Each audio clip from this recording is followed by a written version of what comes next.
नमस्कार दोस्तों। Target with SDM आप सभी का स्वागत है। आज हम लोग देख रहे हैं सविनय अवज्ञा आंदोलन के संबंध में आधुनिक इतिहास। और कोई भी एग्जाम हो, उस एग्जाम में सबसे अधिक प्रश्न यदि हिस्ट्री से रहता है तो उसमें मॉडर्न इंडिया से, आधुनिक भारत से सबसे अधिक प्रश्न पूछा जाता है। अभी हम लोग 1857 की क्रांति और कांग्रेस का अधिवेशन इतिहास हम लोग पढ़ चुके हैं। आज हम देख रहे हैं सविनय अवज्ञा आंदोलन। तो क्या ऐसा कंडीशन आया या किस परिस्थिति में गांधी जी को सविनय अवज्ञा आंदोलन शुरू करना पड़ा, इस संबंध में हम लोग जानेंगे। तो 1927 में, मतलब 1919 में एक अधिनियम आता है, मॉन्टेग्यू चेम्सफोर्ड सुधार अधिनियम। मॉन्टेग्यू चेम्सफोर्ड सुधार अधिनियम के तहत यह बोला जाता है कि इस मॉन्टेग्यू चेम्सफोर्ड सुधार अधिनियम की समीक्षा करने के लिए, मतलब क्या, यह जो रूल बनाई है, इसके द्वारा जो रूल बनाया गया है उसकी समीक्षा करने के लिए यह जो नियम बनाई है वह भारत में कहाँ तक इम्प्लीमेंट हो रहा है, मतलब कि कहाँ तक इस पर कार्य कर रही है, इसकी समीक्षा करने के लिए 10 वर्षों पर एक कमेटी या एक आयोग भेजी जाएगी भारत में। लेकिन ऐसा हुआ नहीं। यदि इसके हिसाब 10 साल मतलब 1929 होना चाहिए, लेकिन हुआ क्या, उससे पहले ही 8 नवंबर 1927 ईस्वी को 8 नवंबर 1927 ईस्वी को 8 नवंबर 1927 ईस्वी को ब्रिटेन के राजा के द्वारा या ब्रिटिश क्राउन के द्वारा एक कमेटी का गठन किया गया, साइमन आयोग का गठन किया गया। साइमन आयोग का गठन 8 नवंबर 1927 को किया गया। किसके लिए किया गया?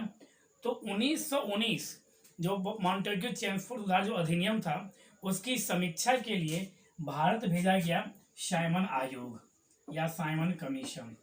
साइमन कमीशन साइमन कमीशन में कुल 7 मेंबर थे, कुल 7 सदस्य थे। और साइमन कमीशन के अध्यक्ष थे sir John Simon. Sir John Simon इसके अध्यक्ष थे। सर जॉन साइमन यह लिबरल पार्टी के थे, यह लिबरल पार्टी के थे।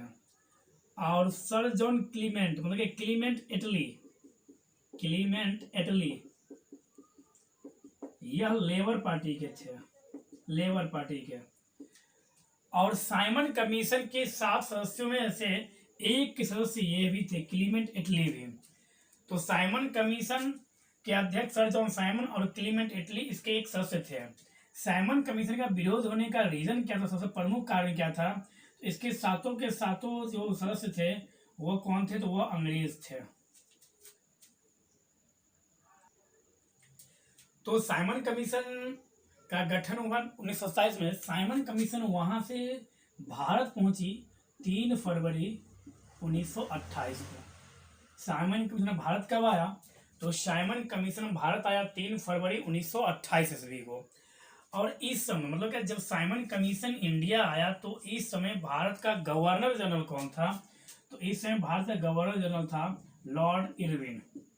लॉर्ड इरविन, लॉर्ड इरविन मतलब 1926 से लेकर 1931 तक।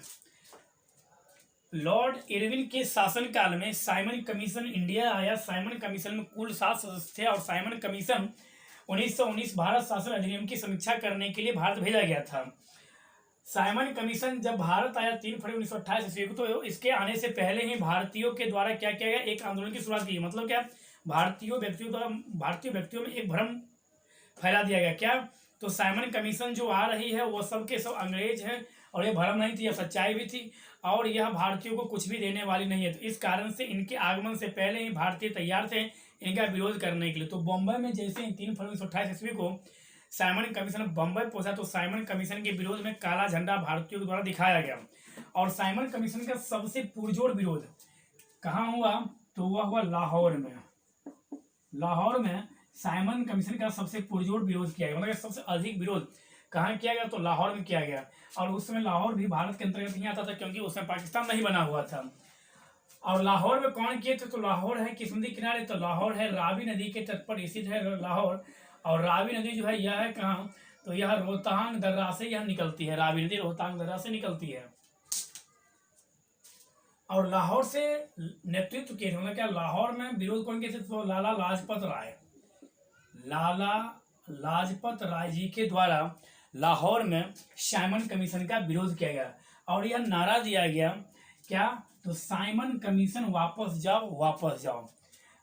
और लाहौर में ही अंग्रेज एसपी के द्वारा क्या, लाहौर में क्या किया गया, तो पुलिस के द्वारा पुलिस के लाठी से लाजपत राय के सर पे प्रहार किया गया। जबकि ऐसा नियम है कि जो प्रशासन मतलब कि पुलिस जो मारेगी वह बोला गया कि जो मतलब पाँव के नीचे ही वह मार सकती है, लेकिन वहाँ पर इस चीज़ का उल्लंघन किया गया और लाजपत राय जी के सर पे प्रहार किया गया और सर पर मारने के कारण अत्यधिक चोट लगने के कारण कुछ दिन ये अस्पताल में रहे और उसके बाद इनकी क्या हो गई, तो इनकी मृत्यु हो गई। लेकिन निधन से पहले जब इन्हें लाठी से मारा गया तो इन्होंने एक कथन दिया था, जो कथन आपके एग्जाम में पूछा जाता है, मेरे सर पे लगे जो लाठी का मतलब क्या, मेरे सर पे जो प्रहार किया गया लाठी से उसका जो है मतलब कील का मतलब कि अंग्रेजों के जो ताबूत है उसका कील साबित होगा। कहने का यहाँ पर यह मतलब है, यदि समझा जाए आसान भाषा में, तो मेरे सर पे जो लाठी लगा है, लाजपत राय यह बोल रहे हैं, जितना लाठी मेरे सर पे तुम मारा है उसी तरह से तुम्हें भी मार मार कर भारत से भगा दिया जाएगा। यह कथन यह अंग्रेजों के लिए देते हैं। लाला लाजपत राय से संबंधित एक ग्रंथ है, एक पुस्तक है अनहैप्पी इंडिया। अनहैप्पी इंडिया के लेखक कौन है, तो अनहैप्पी इंडिया के लेखक हैं लाला लाजपत राय। लाला लाजपत राय से संबंधित कांग्रेस का एक अधिवेशन है जिसमें एग्जाम पूछा था कि लाल बाल पाल में से एकमात्र व्यक्ति कौन है जिन्होंने कांग्रेस की अध्यक्षता की, तो लाल बाल पाल में से एकमात्र व्यक्ति हैं लाला लाजपत राय जी। लाला लाजपत राय जी के द्वारा कांग्रेस की अधिवेशन की एक अध्यक्षता की गई। फिर पूछता है कि वह कांग्रेस का कौन सा अधिवेशन था, तो वह जो अधिवेशन था कांग्रेस का 1920 अधिवेशन, और 1920 का वह अधिवेशन था वह था क्या, तो विशेष अधिवेशन, कांग्रेस का विशेष अधिवेशन। 1920 से आप संबंधित कर सकते हैं 1 अगस्त 1920 को असहयोग आंदोलन प्रारंभ किया गया था। तो हम लोग यहाँ तक यह देखें, जैसे ही साइमन कमीशन भारत आया तो साइमन कमीशन का विरोध हुआ। तो साइमन कमीशन भारत आने के बाद भारत की जो प्रमुख पार्टी थे, जैसे राष्ट्रीय कांग्रेस, महात्मा गांधी, जो यहाँ की जो मतलब प्रमुख जो व्यक्ति थे, उनसे साइमन कमीशन जाकर प्रश्न बात किया और उन्हें यह बोला गया साइमन कमीशन द्वारा कि हम आप लोगों के लिए ये सारा कार्य करने वाले हैं। लेकिन साइमन कमीशन का विरोध कांग्रेस के द्वारा भी किया गया, गांधी जी के द्वारा भी किया गया और मुस्लिम लीग के द्वारा भी इसका विरोध ही किया गया। मतलब कि साइमन कमीशन का जो प्रस्ताव आया उस प्रस्ताव को कोई भी एक्सेप्ट नहीं किया। तो इस समय भारत के जो सचिव थे, मतलब कि सचिव बैठे थे कहाँ, तो सचिव बैठते थे ब्रिटेन में, लेकिन वो होते थे कहाँ के, भारत के। तो लॉर्ड बर्कनहेड नामक जो एक अंग्रेज सचिव थे उन्होंने एक कथन दिया यहाँ पर, लॉर्ड बर्कनहेड, क्या नाम है उनका, तो लॉर्ड बर्कनहेड, इन्होंने एक कथन दिया। ये कौन थे, तो सचिव थे, कहाँ के सचिव थे, तो यह भारत के सचिव थे। इन्होंने कहा था कि भारतीय जो हैं वह मूर्ख हैं। मूर्ख कहने के यहाँ पर क्या मतलब है, उन्होंने कहा कि इतने पढ़े लिखे व्यक्तियों का एक समूह हम भेजे हैं तुम लोगों के लिए और तुम लोग इसे ही इग्नोर कर रहे हो। यदि तुम लोगों में क्षमता है तो तुम लोग खुद अपना एक संविधान बना के हमें दिखाओ। तो लॉर्ड बर्कनहेड के इस बातों को मोतीलाल नेहरू जी के द्वारा एक चैलेंज स्वरूप लिया गया और मोतीलाल नेहरू जी के द्वारा तुरंत एक कमेटी बुलाया गया, मतलब क्या एक कोर कमेटी का बैठक बुलाया गया, एक राष्ट्रीय स्तर पर नेताओं का एक बैठक बुलाया गया और जिसमें यह निर्णय लिया गया कि हम सक्षम हैं हम अपना संविधान बनाने के लिए और हम लोग खुद मिलकर अपना संविधान का निर्माण करेंगे। इस प्रकार से मोतीलाल नेहरू की अध्यक्षता में जो कमेटी बैठी और उसने 10 अगस्त 1928 को, कब, तो 10 अगस्त 1928 को, 10 अगस्त 1928 को मोतीलाल नेहरू के द्वारा नेहरू रिपोर्ट प्रकाशित कर दिया गया। नेहरू रिपोर्ट कब प्रकाशित किया गया, तो 1928 में कब किया गया, तो 10 अगस्त 1928 में। इसके तहत यह बोला गया हमें डोमिनियन स्टेट चाहिए, मतलब कि हमें अधिराज चाहिए और उपनिवेश आप रहिए, कोई बात नहीं है। कहने के यहाँ पर यह मतलब कि यहाँ तक 1928 तक भारतीयों के द्वारा पूर्ण स्वराज की मांग नहीं की गई, मतलब कि पूर्ण रूप से स्वतंत्रता नहीं मांगी गई, जिसके कारण मोतीलाल नेहरू के रिपोर्ट का विरोध भारतीयों के द्वारा ही किया गया, जिनमें प्रमुख थे इनके पुत्र पंडित श्री जवाहरलाल नेहरू जी और सुभाष चंद्र बोस जी और कुछ प्रमुख नेता थे जिन्होंने मोतीलाल नेहरू मतलब नेहरू रिपोर्ट का विरोध किया। क्या विरोध किया, तो हमें अब अधिराज मतलब डोमिनियन स्टेट नहीं चाहिए, हमें तो अब पूर्ण स्वराज्य चाहिए। जिस कारण से 1929 में क्या हुआ, कांग्रेस का एक अधिवेशन हुआ, लाहौर में एक अधिवेशन हुआ, जिसकी अध्यक्षता पंडित जवाहरलाल नेहरू जी के द्वारा किया गया। और इस अधिवेशन में पहली बार पूर्ण स्वराज की मांग की गई और 31 दिसंबर 1929 ईस्वी को रात के 12 बजे घंटा बजाकर झंडा फहराया गया। और उसी वर्ष यह घोषणा किया गया, 2 जनवरी 1930 ईस्वी को यह घोषणा किया गया कि अब प्रत्येक वर्ष 26 जनवरी को हम लोग स्वतंत्रता दिवस मनाएंगे। तो इस प्रकार से हम लोग देखे साइमन कमीशन के संबंध में। अब क्या हुआ, जब यह यहाँ आया तो ये सारी घटना घटी हुई। इसके बाद महात्मा गांधी जी के द्वारा क्या किया गया, अब हम लोग वह देखते हैं। तो इस समय क्या हुआ, 1930 में नेहरू रिपोर्ट दिया और 1928 में साइमन कमीशन आई और 1930 में साइमन कमीशन अपना रिपोर्ट प्रकाशित किया। इसी दरमियान 1930 में क्या होता है, गांधी जी को बहुत सारे इलाकों से, मतलब कि बहुत सारे छोटे छोटे गाँवों से, प्रांतों से, बहुत बड़े राज्य राजवाड़ों से उन्हें यह खबर मिलती है कि जो भारत में जो है नमक पे भी टैक्स लगाया जा रहा है, नमक कानून जिसको बोलते हैं वो लगाया जा रहा है। जबकि नमक जो है वो आम आदमियों की जिंदगी का, वो रोजमर्रा का वह वस्तु है, मतलब कि बिना नमक के व्यक्ति नहीं रह सकता है। तो उस वस्तु पर टैक्स किस प्रकार से, किस प्रकार से, तो गांधी जी यह बोलते थोड़ी सच भी है कि नमक जो है वह प्रकृति के द्वारा दिया गया है, मतलब कि वह गॉड के द्वारा वह उपलब्ध करवाया गया है। तो फिर इस प्रकार के वस्तु पर कैसा टैक्स, तो यह जो है गांधी जी के विचार में सबसे यदि बड़ा कुरीति था अंग्रेजों के द्वारा, तो वह था नमक पर टैक्स लगाना। सबसे बड़ा कुरीति था अंग्रेजों के द्वारा, वह था नमक पर टैक्स लगाना। तो गांधी जी के नज़र में यह सबसे बड़ा कुरीति था। तो गांधी जी को लगातार पेपरों के माध्यम से, लोगों के माध्यम से इस चीज़ की जानकारी मिल रही थी।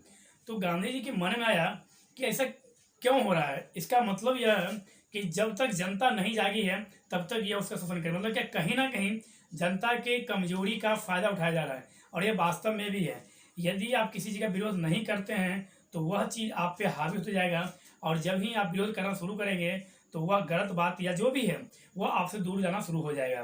तो इस कारण से अपने हक के लिए, अपनी अच्छाई के लिए आप लड़ना सीखिए। और यही चीज़ इस आंदोलन में गांधी जी सिखा रहे हैं हमें कि जो आज नमक पे जो टैक्स लग रहा है, सभी व्यक्ति जो टैक्स पे कर रहे हैं उन्होंने विरोध क्यों नहीं किया।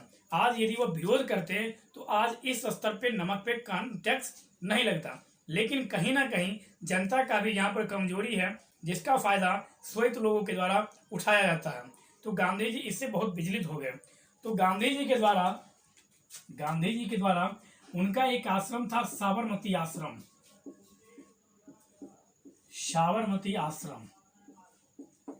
साबरमती आश्रम से 12 मार्च 1930 ईस्वी को, 12 मार्च 1930 ईस्वी को साबरमती आश्रम से 78 + 1 = 79, मतलब क्या अपने 78 अनुयायियों के साथ, 78 उनका फॉलोअर्स था और एक वह खुद थे, मतलब क्या 79, कुल 79 व्यक्ति साबरमती आश्रम। लगभग 3 हफ्ता या 3 सप्ताह के बाद 5 अप्रैल 1930 ईस्वी को, 5 अप्रैल 1930 ईस्वी को दांडी पहुंचा, मतलब क्या गुजरात के दांडी नामक स्थान पर पहुंचा 5 अप्रैल 1930 ईस्वी को। इस दरमियान गांधी जी को यह भी बोला गया उनके अनुयायियों में से ही, महिला की तरफ से, कि जो गांधी जी या बापू इस आंदोलन में, सिर्फ यह आंदोलन पुरुषों तक सीमित नहीं रहने दीजिए, इस आंदोलन में महिलाओं को भी भाग लेने दिया जाए, क्योंकि महिलाएं भी चाहती है कि वह भी अपने देश के लिए कुछ करे, और महिलाएं इतनी सक्षम है अपने देश के लिए कि वह भी अपना योगदान दे सकती है। गांधी जी इसके पक्ष में नहीं थे, लेकिन जब उन्हें बतलाया गया कि हम लोग ये काम कर सकते हैं, महिलाएं भी ये काम कर सकती है, तो गांधी जी के द्वारा अनुमति दी गई। और यदि बोला जाए तो भारत का यह पहला जन आंदोलन था महात्मा गांधी जी के द्वारा, जिसमें पुरुष और महिला दोनों समान स्तर से इसमें भाग ले, मतलब क्या शामिल हुए। तो गांधी जी के द्वारा पहला ऐसा जन आंदोलन जिसमें पुरुष और महिला पहली बार खूब, मतलब बड़े स्तर पे भाग लिए, तो वह आंदोलन था कौन सा, तो दांडी मार्च। मतलब साबरमती आश्रम से जो 12 मार्च 1930 ईस्वी को निकले थे, 5 अप्रैल 1930 को पहुंचे यह, और जब ये दांडी पहुंचे तो 5 अप्रैल को ये थक हार कर यह सो गए होंगे, और 6 अप्रैल को अर्ली मॉर्निंग यह अपना नित्य कर्म करने के बाद, अपना प्रार्थना करने के बाद ये जाकर समुद्र के तट पे जाके यह एक मुट्ठी बालू उठा, मतलब नमक उठाकर और नमक को यह तोड़ देते हैं। इस समय गांधी जी के मन में यह विचार चलते रहता है कि यह तो निश्चित है कि अंग्रेज हमें अरेस्ट करेगी, मतलब यह पुलिस हमें अरेस्ट करेगी, लेकिन यह जो आंदोलन है यह रुकना नहीं चाहिए। यदि हमें अरेस्ट भी कर लेगी, फिर भी जो इसका जो नेता है, जो मेरे बाल बचेगा, वह इसका नेतृत्व करेगा और इस आंदोलन का तब तक विरोध करेगा, तब तक इस नमक कानून तोड़ों का, मतलब नमक का जो टैक्स लगा हुआ उसका विरोध करेगा, जब तक अंग्रेज इसके लिए मान ना जाए। गांधी के मन में सब विचार चल रहा था। लेकिन गांधी जी अपने अनुयायियों से यह भी बोलते हैं कि अंग्रेजों का हमें धन्यवाद कहना चाहिए। क्यों कहना चाहिए? तो गांधी के मन में यह विचार चलता है कि यदि आज श्वेत लोग हमें सपोर्ट नहीं करते तो क्या आज हम साबरमती से लेकर दांडी तक पहुंचते? कभी नहीं पहुंचते। क्योंकि यदि वे चाहते तो साबरमती आश्रम से निकलने के पश्चात ही हम सभी को, एक एक व्यक्ति को अरेस्ट कर सकते थे। लेकिन उन्होंने इतना धैर्य दिखाया, इसके लिए उन्हें थैंक यू बोला जाए, मतलब धन्यवाद बोला जाए। इस यात्रा से पहले, मतलब इस आंदोलन से पहले ही महात्मा गांधी लॉर्ड इरविन को बता चुके थे, लेकिन इरविन के मन में ऐसा ख्याल आया होगा कि ये सबसे कुछ होने वाला नहीं है, इस बूढ़ा व्यक्ति से कुछ होने वाला नहीं है, इस गांधी से कुछ होने वाला नहीं है। महात्मा गांधी जी के द्वारा ऐसा बोला गया कि जो अंग्रेजों को हमें धन्यवाद बोलना चाहिए, क्योंकि उन्होंने अपने धैर्य का परिचय दिया और हम में से किसी भी व्यक्ति को उन्होंने अरेस्ट नहीं करवाया। और लॉर्ड इरविन इनकी बातों को, गांधी जी की बातों को हल्के में लिया, जिस कारण से वह इस पर ध्यान नहीं दिया। लेकिन जब यह यात्रा बढ़ी तो उस समय अमेरिका में एक पत्रिका टाइम, समाचार पत्र है टाइम, उसने लिखा था ऐसा उस समय, जो इस बूढ़े व्यक्ति से, इस पतले दुबले साधु से इतना दूर चला नहीं जा सकता है, 2 से 3 दिन यह चलेगा और यह टांग पसार कर यह गिर जाएगा, मतलब यह मर जाएगा। यह ऐसा टाइम पत्रिका में बोला गया था, टाइम समाचार पत्र में।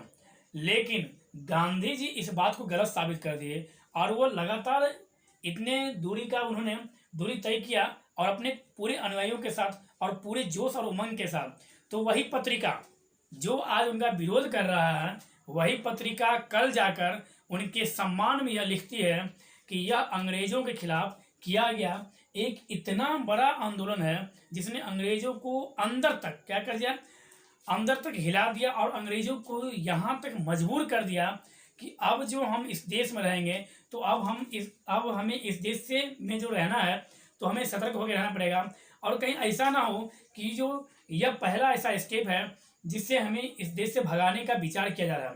अंग्रेजों को ऐसा भय होने लगा क्योंकि इतने अधिक लोगों का इसमें समर्थन मिलने लगा गांधी जी को, और गांधी जी बूढ़े होने के बावजूद भी इतना मतलब धैर्य से और जोश से उन्होंने काम लिया, टाइम पत्रिका को लिखने पर मजबूर कर दिया कि मैं इनके सम्मान से, मैं इनके जोश से अस्तबद्ध हूँ। जो एक बूढ़ा व्यक्ति इतना बड़ा आंदोलन कर सकता है और इतने लोगों का समर्थन मिलता है। एक ब्रिटिश पुलिस अधिकारी थे जो गुप्तचर का काम करते थे, वो अपने प्रशासन को लिखते हैं कि जैसे जैसे गांधी जी आगे बढ़ते जाते हैं वैसे वैसे उन्हें लोगों का समर्थन मिलता जाता है और इस कारण से गांधी जी का जो मनोबल है वो और ऊंचा हो रहा है। तो इन सारी बातों को ध्यान में रखते हुए हम लोग भी यहाँ से सीख सकते हैं कि जो व्यक्ति आज आपका बुराई कर रहा है, यदि आप अपने सफलता की शिखर पे हैं तो वही व्यक्ति जो आज आपका बुराई कर रहा है कि ये लड़का कुछ नहीं करेगा, कल वही व्यक्ति बोलेगा आपके बारे में कि हाँ, हम पहले ही जानते थे कि यह लड़का कुछ करेगा, हम तो बस यूं ही बोल रहे थे। यही घटना वहाँ पर टाइम पत्रिका ने दर्शाया महात्मा गांधी के साथ। एक समय उन्होंने विरोध किया कि यह बूढ़ा से कुछ नहीं हो सकता है, और 2 दिन बाद ही वही पत्रिका लिखा कि हम तो जानते ही थे कि यह बूढ़ा व्यक्ति नहीं है, यह एक बहुत बड़ा व्यक्ति है और यह बहुत बड़ा एक साधु है। तो गांधी जी के द्वारा यह किया गया। गांधी जी इरविन को जो संबोधित किए थे तो 31 जनवरी 1930 ईस्वी को गांधी जी के द्वारा एक रिपोर्ट दिया गया, मतलब 11 सूत्री मांगों का एक प्रस्ताव रखा गया।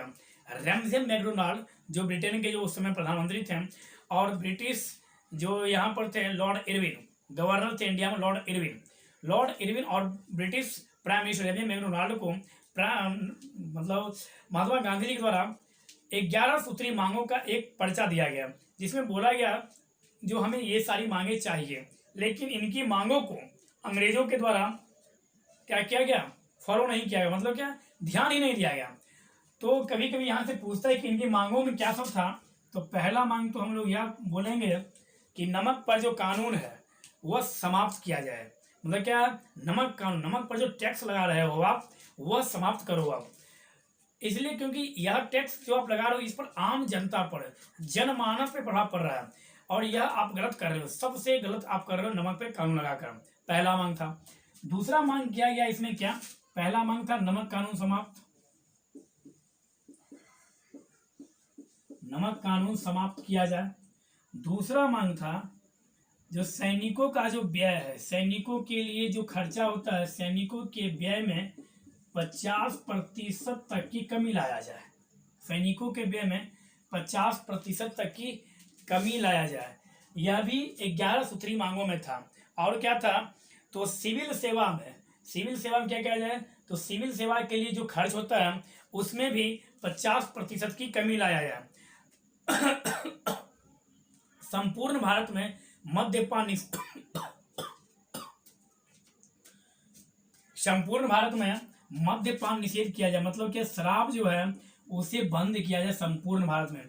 इस प्रकार से कुल 4-5 मतलब क्या कुल 11 मांग महात्मा गांधी के द्वारा किया गया, जिसे हम लोग 11 सूत्री मांग के नाम से जानते हैं। लेकिन इनकी बातों को क्या किया गया, अनसुना किया गया, और इन सारी बातों को अनसुना करने के तत्पश्चात उन्होंने इस चीज की शुरुआत की।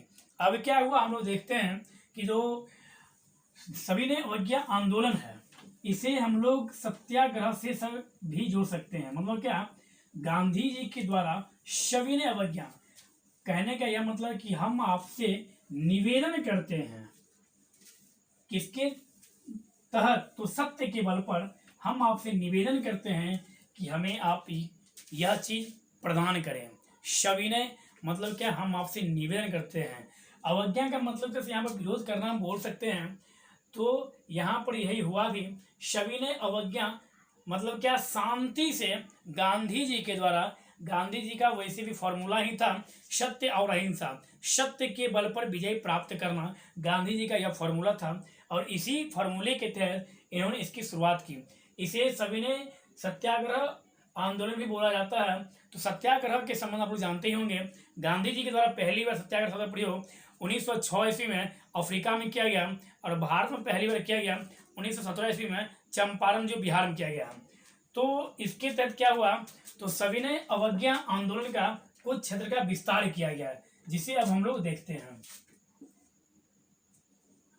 यह मान लीजिए हमारा प्यारा भारत है, मतलब दिशा है, तो यह हो गया नॉर्थ, यह साउथ, ईस्ट और वेस्ट। तो अब हम लोग देखते हैं कि सविनय अवज्ञा आंदोलन का जो क्षेत्र है, क्षेत्र का जो विस्तार है, वह किन किन क्षेत्रों में इसका प्रभाव पड़ा इस आंदोलन का। तो पूरब में आप मणिपुर में, पूरब में इसका प्रभाव पड़ा मणिपुर, इधर दक्षिण भारत, और यहाँ पर महाराष्ट्र के बॉम्बे में एक गांव है धरासना, या कहीं पर धरसना भी लिखा जाता है।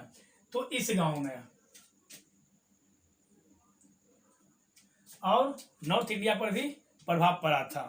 तो इस हिसाब से देखते हैं कि जो सविनय अवज्ञा आंदोलन जो था, इसका प्रभाव यहाँ मुख्य रूप से पड़ा। और यहाँ पर कहाँ, नॉर्थ में मानिए तो पेशावर जो पाकिस्तान में है वर्तमान रूप में। तो सविनय अवज्ञा आंदोलन का प्रमुख रूप से यह 3-4 क्षेत्र था जहां सविनय अवज्ञा आंदोलन का क्या हुआ आगे, तो विस्तार हुआ। मतलब क्या, इन सभी क्षेत्रों में सविनय अवज्ञा आंदोलन का प्रमुख रूप से प्रभाव पड़ा, और यहाँ पर व्यक्तियों के द्वारा इस आंदोलन के संबंध में प्रमुख कार्य किए गए। तो यह सब चीज हमें देखना है। तो सबसे पहले हम देखते हैं पेशावर जो है,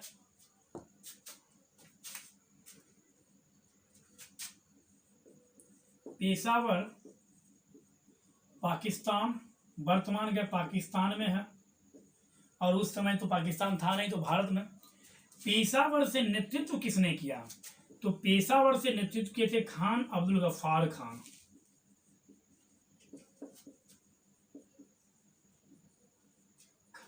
पेशावर से सविनय अवज्ञा आंदोलन का नेतृत्व किसने किया था? तो खान अब्दुल गफ्फार खान।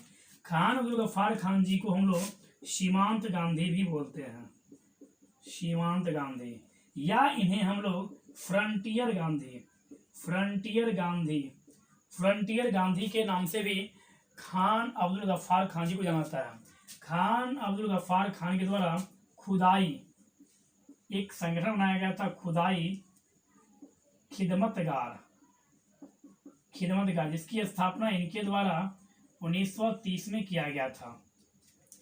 खान अब्दुल गफ्फार खान द्वारा खुदाई खिदमतगार नामक एक संगठन बनाया गया था, जिसकी स्थापना 1930 में किया गया था। खुदाई खिदमतगार में जो सैनिक थे, मतलब कि जो व्यक्ति थे, वह लाल कुर्ती पहनते थे, मतलब कि लाल कुर्ता, लाल कुर्ती पहनते थे। और इस कारण से इसे, मतलब कि पेशावर में इस आंदोलन को लाल कुर्ती का आंदोलन भी बोला जाता है। कहाँ? तो पेशावर में। किस आंदोलन को? तो सविनय अवज्ञा आंदोलन को। तो कभी कभी एग्जाम यह भी पूछ देता है कि लाल कुर्ती आंदोलन का नेतृत्व किसके द्वारा किया गया? तो लाल कुर्ती आंदोलन का नेतृत्व खान अब्दुल गफ्फार खान के द्वारा किया गया। खान अब्दुल गफ्फार खान को सीमांत गांधी या फ्रंटियर गांधी के नाम से भी जानते हैं। खान अब्दुल गफ्फार खान द्वारा एक संगठन का स्थापना किया गया, जिसका क्या नाम था? तो इसका नाम था खुदाई खिदमतगार, जिसकी स्थापना कब की गई? जिसकी स्थापना 1930 ईस्वी में की गई। तो यह तो हुआ पेशावर से खान अब्दुल गफ्फार खान। और खान अब्दुल गफ्फार खान जी को भारत रत्न भी दिया गया था। खान अब्दुल गफ्फार खान जी को भारत रत्न कब दिया गया? तो 1987 ईस्वी में इन्हें भारत रत्न दिया गया। हमें यह भी याद रखना है। और भारत रत्न पाने वाले पहले विदेशी व्यक्ति थे यह खान अब्दुल गफ्फार खान, 1987 ईस्वी में। तो पेशावर से संबंधित हम लोग यह सब बात समझ सकते हैं। खुदाई खिदमतगार का मतलब क्या था? इसका मतलब होता था ईश्वर के सेवक। इस शब्द का क्या मतलब होता था? तो ईश्वर के सेवक। यह कौन सा शब्द था? तो यह अफगानी शब्द था। अफगानी में एक शब्द होता है पोस्ता, इसी शब्द से यह बना हुआ था खुदाई खिदमतगार, जिसका मीनिंग क्या होता है? ईश्वर के सेवक। अब हम लोग देखते हैं पेशावर के बाद यह कहाँ हुआ? तो यह हुआ मणिपुर में, पूरब में। तो मणिपुर से आप लोग समझ सकते हैं, मणिपुर में नागा जनजाति, मणिपुर में कौन था? तो नागा जनजाति। और नागा जनजाति से नेतृत्व किसने किया था मणिपुर से इस आंदोलन को? तो मणिपुर में नागा जनजाति कौन सा था? तो यदुनाग। इनकी मृत्यु हो जाती है। इसके बाद इनकी बहन गेडे नल्यू 13 वर्षीय, मणिपुर में ही किबुल लामजाओ अभ्यारण्य है। किबुल लामजाओ जो भारत का एकमात्र तैरता हुआ पार्क भी है। किबुल लामजाओ कहाँ है? तो मणिपुर में। सविनय अवज्ञा आंदोलन में मणिपुर से नेतृत्व किसने किया? नागा जनजातियों तरफ से किसने किया? तो यदुनाग। और यदुनाग की मृत्यु पश्चात तो गेडे नल्यू जो इनकी बहन थी, यदुनाग की बहन थी, जिसकी उम्र मात्र 13 वर्ष थी। और इतनी कम उम्र में इन्होंने इस आंदोलन का नेतृत्व यहाँ से किया, मणिपुर से किया। और इस आंदोलन में इनके साहस को देखते हुए ही पंडित जवाहरलाल नेहरू जी के द्वारा इनकी तुलना, गेडे नल्यू की तुलना झांसी की रानी से की गई और इन्हें रानी की उपाधि दी गई। तो यहाँ से पूछता है कि गेडे नल्यू को रानी की उपाधि किसके द्वारा दिया गया? तो इन्हें रानी की उपाधि दिया गया किसके द्वारा? JLN, मतलब जवाहरलाल नेहरू जी के द्वारा इन्हें यह उपाधि दिया गया। यह कौन थी? तो यदुनाग की बहन थी, 13 वर्ष की। और इन्होंने क्या किया? तो इन्होंने सविनय अवज्ञा आंदोलन का नेतृत्व कहाँ से किया? तो मणिपुर से किया। यह भी हम लोग देखें। अब हम लोग देखते हैं दक्षिण भारत से तो चक्रवर्ती राजगोपालाचारी। दक्षिण भारत से इतना ही याद रखना है। दक्षिण भारत से सविनय अवज्ञा आंदोलन का नेतृत्व किसने किया था? तो चक्रवर्ती राजगोपालाचारी। और चक्रवर्ती राजगोपालाचारी को 1954 में मतलब क्या भारत रत्न जब शुरू किया गया उसी वर्ष 1954 में ही राधा कृष्णन जी के साथ साथ राजगोपाला मतलब क्या चक्रवर्ती जी को भी क्या दिया गया, तो भारत रत्न दिया गया। और राजगोपाल चक्र मतलब क्या श्री राजगोपालाचारी जो हैं, यही व्यक्ति भारत के प्रथम भारतीय गवर्नर जनरल बने। मतलब क्या लॉर्ड माउंटबेटन के बाद जो बने वह प्रथम भारतीय व्यक्ति थे श्री राजगोपालाचारी, और इन्हें ही 1954 में भारत रत्न दिया गया। अब हम लोग देखते हैं महाराष्ट्र। महाराष्ट्र मतलब बॉम्बे, महाराष्ट्र में एक जगह बॉम्बे, और बॉम्बे में भी एक जगह का नाम है धरसना, धरसा नाम लिख लीजिए।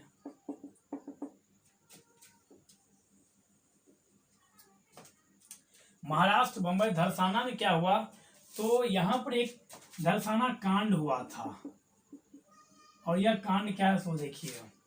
इस आंदोलन में, सविनय अवज्ञा आंदोलन में ही महात्मा गांधी के इस आंदोलन में सरोजिनी नायडू और महात्मा गांधी का एक पुत्र भी इस आंदोलन में भाग लिया था। एक कौन, तो एक सरोजिनी नायडू और एक मणिलाल, जो महात्मा गांधी के पुत्र थे। इन दोनों ने इस आंदोलन में, और महात्मा गांधी का जो चर्चा है, उनके पुत्र का चर्चा इसी आंदोलन में पहली बार मिलती है। तो होता क्या है, महाराष्ट्र धरसाना में कुछ मतलब क्या वहां पर किसानों के ऊपर बल प्रयोग करके टैक्स और नमक कानून मतलब नमक टैक्स लिया जाता है, जिसके कारण इन दोनों के नेतृत्व में लगभग 2000 व्यक्तियों के साथ धरसाना जाया जाता है। मतलब क्या धरसाना जब ये लोग पहुंचते हैं, इनकी पहुंचने से पहले ही महाराष्ट्र में बॉम्बे में अंग्रेजों को पता चलता है कि ये लोग व्यक्ति यहाँ पर आंदोलन करने आ रहे हैं। तो इनके पहुंचने से पहले ही वहाँ पर लाठीचार्ज करवाने के लिए प्रशासन को रखा गया था, और जैसे ही ये लोग वहाँ पहुँचे तो इन लोगों के ऊपर लाठीचार्ज किया गया, और इसी लाठीचार्ज की घटना को हम लोग धरसाना कांड भी कहते हैं, धरसाना कांड भी कहते हैं। और इसी से यहाँ पर क्या हुआ, तो सविनय अवज्ञा आंदोलन का यहाँ पर शुरुआत हुई। महाराष्ट्र से आप लोग समझ सकते हैं, महाराष्ट्र में संजय गांधी राष्ट्रीय उद्यान भी है। संजय गांधी राष्ट्रीय उद्यान कहाँ है, तो वह भी महाराष्ट्र में है, जिसे बोरीविल राष्ट्रीय उद्यान भी बोला जाता है महाराष्ट्र में। महाराष्ट्र में ही पेंच राष्ट्रीय उद्यान है। पेंच राष्ट्रीय उद्यान कहाँ है, तो पेंच राष्ट्रीय उद्यान भी महाराष्ट्र में ही स्थित है। और महाराष्ट्र से संबंधित आप लोग समझ सकते हैं कि महाराष्ट्र के राज्यपाल वर्तमान में भगत सिंह कोश्यारी जी हैं, और भगत सिंह कोश्यारी जी को ही गोवा का अतिरिक्त प्रभार दिया गया है। मतलब क्या है, गोवा का अतिरिक्त राज्यपाल किसे बनाया गया है, तो भगत सिंह कोश्यारी जी को ही बनाया गया है। महाराष्ट्र में जो है वह 2 सदनीय सदन विधायी का क्या व्यवस्था है। तो इस प्रकार से सविनय अवज्ञा आंदोलन का जो प्रसार प्रचार है वह यहाँ तक फैलता गया, और जहाँ जहाँ आदमी को पता चला वहाँ वहाँ आदमी अपने स्तर से गांधी जी के इस आंदोलन में भाग लिया। और गांधी जी को कुछ दिन बाद क्या किया गया, अरेस्ट कर लिया गया, गिरफ्तार कर लिया गया। लेकिन बीमार होने के कारण और अंग्रेजों को ऐसा लगा कि यदि इन्हें नहीं छोड़ा जाएगा तो स्थिति कुछ और होगी, जिस कारण से उन्हें जेल से 1931 में रिहा कर दिया जाता है। और जब वह रिहा होते हैं जेल से, तो वो अपने लोगों से फिर मिलते हैं, फिर वह अपनी वास्तविकता स्थिति से भारत की उस आंदोलन के बारे में पता करते हैं। और उसके बाद 5 मार्च 1931 ईस्वी को गांधी जी और लॉर्ड इरविन के बीच एक समझौता होता है। गांधी और इरविन के बीच एक समझौता होता है, जिस समझौता को हम लोग दिल्ली समझौता के नाम से भी जानते हैं। इस समझौता में मतलब क्या अंग्रेज का एक ही मोटो रहता है कि किसी तरह इस आंदोलन को बंद कराया जाए, किसी भी तरह इस आंदोलन को स्थगित कराया जाए। लेकिन ऐसा तब होगा जब महात्मा गांधी इनकी बातों को मानेंगे।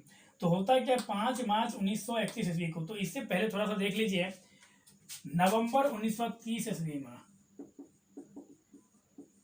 नवंबर 1930 ईस्वी में लंदन में क्या होता है, तो प्रथम गोलमेज सम्मेलन आयोजित किया जाता है। किसके कारण, तो 2 कारण है। गोलमेज सम्मेलन आयोजित करने का सबसे प्रमुख 2 रीजन क्या है, तो पहला सबसे महत्वपूर्ण रीजन यह दिया गया कि सविनय अवज्ञा आंदोलन को जल्द से जल्द स्थगित किया जाए, जल्द से जल्द इस आंदोलन को बंद किया जाए। और दूसरा रीजन यह था कि जो साइमन कमीशन का जो रिपोर्ट था उस रिपोर्ट की समीक्षा की जाएगी। मतलब क्या, उस रिपोर्ट में जो बातें लिखी गई थी उस बातों को देखा जाएगा कि साइमन कमीशन ने भारत के संबंध में क्या सब कहा, क्या नहीं कहा। तो इस कारण से नवंबर 1930 ईस्वी में जो पहला गोलमेज सम्मेलन राउंड टेबल समिट हुआ वह कहाँ हुआ, तो राउंड टेबल समिट हुआ लंदन में। और इस सम्मेलन का उद्घाटन किसने किया, तो उद्घाटन करता थे इस आंदोलन इस बैठक के जॉर्ज पंचम, मतलब क्या ब्रिटिश के जो राजा थे उसमें वह इसके क्या थे, उद्घाटन करता थे। और यह कहाँ हुआ, तो सर जेम्स पैलेस में। सर जेम्स पैलेस एक वहाँ पर महल है, उस हाउस में प्रथम गोलमेज सम्मेलन हुआ। प्रथम गोलमेज सम्मेलन में कांग्रेस भाग नहीं लिया। प्रथम गोलमेज सम्मेलन में दलितों के तरफ से भीमराव अंबेडकर भाग लिए। और भीमराव अंबेडकर तीनों अधिवेशनों में, मतलब क्या राउंड टेबल का जो 3 अधिवेशन हुआ, 3 बैठकें हुआ, प्रथम गोलमेज सम्मेलन, द्वितीय गोलमेज सम्मेलन, तृतीय गोलमेज सम्मेलन, उस तीनों सम्मेलन में भीमराव अंबेडकर भाग लिए, दलित वर्ग का उन्होंने नेतृत्व किया था। लेकिन कांग्रेस पहला अधिवेशन भाग नहीं लिया। और जब यह देखिए, जब सविनय अवज्ञा आंदोलन स्थगित की जाएगी तो गांधी जी तो इस अधिवेशन में गए ही नहीं, कांग्रेस ने भाग ही नहीं लिया। तो जब गांधी जी गए ही नहीं तो फिर सविनय अवज्ञा आंदोलन बंद कैसे होगा। तो यह जो अधिवेशन था यह अधिवेशन निरर्थक रह गया। मतलब क्या, इस अधिवेशन में कोई भी काम नहीं हुआ, इस बैठक में कोई भी काम नहीं हुआ। उसके बाद क्या हुआ, गांधी जी को लुभावने के लिए, गांधी जी को अपने पक्ष में लाने के लिए अंग्रेज तरह तरह से उनसे बात करना शुरू किए। और एक समय ऐसा आया, गांधी और लॉर्ड इरविंग के बीच क्या हुआ, कई बैठकें हुई। और उस बैठक के बाद अंग्रेज के द्वारा यह मनवा लिया गया कि गांधी जी अब आप इस आंदोलन को स्थगित कीजिए, अब आप इस आंदोलन को बंद करने का आह्वान कीजिए। गांधी जी भी इनकी बातों को मान लेते हैं। और गांधी जी का भी कुछ अपना विचार रहता है कि मेरे उन सभी राजनेताओं को, मेरे उन सभी क्रांतिकारियों को जेल से रिहा किया जाए। लेकिन इरविन इस बात पर एक बात बोलते हैं कि हम सिर्फ उसी व्यक्ति को छोड़ेंगे जो 2 घटनाओं में संलिप्त नहीं होगा, एक हत्या और एक हिंसा। इन 2 घटनाओं में जो व्यक्ति शामिल होगा उसे हम जेल से रिहा नहीं करेंगे। जिस कारण से आप लोगों को पता होगा भगत सिंह को फांसी की सजा हो गई। तो यहाँ पर बोला जाता है कि यदि गांधी जी चाहते, ऐसा बोला जाता है, गांधी जी की जिंदगी में सबसे बड़ा यदि कोई काला धब्बा है, इसको हम लोग कलंक बोलते हैं, वह कलंक गांधी जी के जीवन पर सबसे बड़ा यही है कि गांधी जी ने इस इरविन समझौता में एक बार भी इस बात की मांग नहीं की कि भगत सिंह, सुखदेव और राजगुरु इन सबको भी छोड़ा जाए। इस पर कोई चर्चा नहीं की गांधी जी। जिस कारण से 5 मार्च 1931 ईस्वी को जो दिल्ली समझौता हुआ, मतलब क्या गांधी इरविन समझौता हुआ, इस समझौता में उन सब के बारे में कोई चर्चा नहीं किया गया। और गांधी जी अपना आंदोलन स्थगित करने के लिए इन्होंने आह्वान किया, जिसके कारण द्वितीय गोलमेज सम्मेलन जो हुआ सितंबर 1931 ईस्वी में, इस आंदोलन में इस बैठक में गांधी जी SS राजपुताना जहाज से लंदन के लिए रवाना हो गए। कहाँ, इसमें बैठक में भाग लेने के लिए। और वहां पर जब यह गए तो इस बैठक में जब यह भाग लिए तो वहां पर अंबेडकर जी भी थे। और वहां पर सांप्रदायिक वोटिंग का भी वहां पर चर्चा चला, क्या तो जातिवाद का भी चर्चा चला। गांधी जी वहां पर इसका विरोध किए। और गांधी जी ने द्वितीय गोलमेज सम्मेलन के संबंध में यहाँ तक कह डाला कि द्वितीय गोलमेज सम्मेलन जो है वह उथल पुथल का सम्मेलन है। मतलब क्या, यह सम्मेलन भी कारगर सम्मेलन नहीं है, प्रथम भी नहीं था और द्वितीय भी गांधी जी के द्वारा ऐसा सम्मेलन नहीं बोला गया। तो अब पूछता है कि जो द्वितीय गोलमेज सम्मेलन के समय 1931 के समय भारत के गवर्नर जनरल कौन थे, तो मार्च के बाद, मतलब क्या हुआ था सितंबर में, तो द्वितीय गोलमेज सम्मेलन के समय भारत के गवर्नर जनरल रहते हैं लॉर्ड वेलिंगटन। लॉर्ड वेलिंगटन साहब द्वितीय गोलमेज सम्मेलन के समय क्या रहते हैं, तो वह रहते हैं भारत के गवर्नर जनरल। और द्वितीय गोलमेज सम्मेलन के समय भारत का सचिव कौन रहता है, तो बेजन वुड, वह जो है वह भारत के सचिव के रूप में कार्य करते हैं। यह भी हम लोग देखेंगे। तो द्वितीय गोलमेज सम्मेलन में वह भाग लेते हैं। लेकिन देखिए दुर्भाग्य, 5 मार्च 1931 के बाद 5 मार्च 1931 के बाद होता क्या, कुछ ही दिन बाद 23 मार्च 1931 को, हम सबको याद है 23 मार्च 1931 को उन सभी को फांसी की सजा दे दी जाती है। भगत सिंह, सुखदेव और राजगुरु को, तीनों व्यक्ति को एक साथ 18 दिन के बाद ही 23 मार्च 1931 को फांसी की सजा दे दी जाती है। और इसके कारण क्या होता है, सितंबर 1931 में कांग्रेस का एक अधिवेशन होता है, कराची अधिवेशन, जिस अधिवेशन की अध्यक्षता सरदार वल्लभ भाई पटेल जी के द्वारा किया जाता है, जिस अधिवेशन में पहली बार मौलिक अधिकार की मांग की जाती है। और उस अधिवेशन में गांधी जी को काला झंडा दिखाया जाता है, मतलब कि गांधी जी के जो विचार था इसका विरोध किया जाता है। लेकिन गांधी इरविन समझौता जो होता है उस पत्र को एक्सेप्ट भी किया जाता है। तो गांधी जी को काला झंडा किस अधिवेशन में दिखाया जाता है, तो कराची अधिवेशन 1931 अधिवेशन में गांधी जी को काला झंडा भी दिखाया जाता है। अब क्या हुआ, गांधी जी इससे हताहत होते हैं और इसके बाद फिर एक राउंड टेबल समिट होता है 1932 ईस्वी में।